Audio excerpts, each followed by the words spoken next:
Gaano nga ba katotoo ito? Na kung saan kung kailan dumami ang trainings ng mga teachers at principal, ganun din naman dumami ang batang mahihina.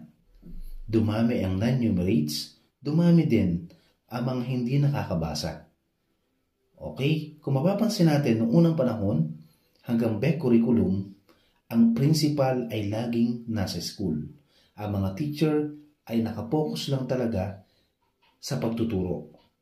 Binabantayan nila kung sino ang hindi nakakabasa at tinututukan nila kung sino talaga ang mga batang mahihina para sila ay mag-improve.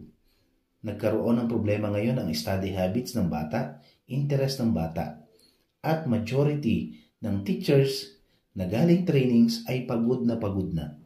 Wala na silang time para mag-strategize ng panibagong technique o style sa pagtuturo na kung saan ito ay makakatulong para ma-enhance, ma-motivate lalo ang mga bata, maenganyong matuto at mag-aral.